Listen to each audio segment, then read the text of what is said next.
সবচাইতে বেশি জান্নাতে প্রবেশ করাবে যে আমল, বিষ্ণু বললেন, এক হচ্ছে আল্লাহর ভয়, আরেক হচ্ছে সর্বোত্তম আচরণ। প্রিয় ভাইরা, ইসলামের মেজাজটাকে চিনে নেন, ইসলামের এসেন্সটাকে বুঝে নেন।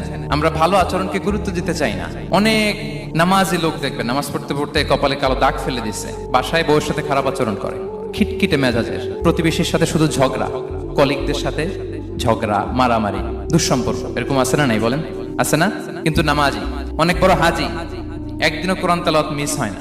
তো এত আবাদত করেও সে ইসলামের আসল এসেন্সটাকে ধরতে পারেনি। বিষ্ণু বললেন, সবচেয়ে বেশি জান্নাতে প্রবেশ করাবে যে দুটি আমল, একটি হচ্ছে তাকওয়াল্লাহ, আল্লাহর ভয়, আরেকটি হচ্ছে উত্তম আচরণ, সর্বোত্তম আচরণ। তো আমরা যেন উত্তম আচরণের অধিকারী হই, আমার স্ত্রীর সাথে যেন ভালো আচরণ করি, প্রতিবেশীর সাথে যেন ভালো আচরণ করি, ছেলে মেয়েদের সাথে যেন আমাদের অ্যাটিটিউডটা ভালো থাকে, আচরণটা ভালো থাকে, কলিগের সাথে যেন ভালো থাকে। বিশ্বনবীর আচরণ যেমন ছিল তেমন আচরণ যেন আমরা গড়ে তুলতে পারি। আওয়াজ করে পড়ুন আমিন। সুনানে আবু দাউদের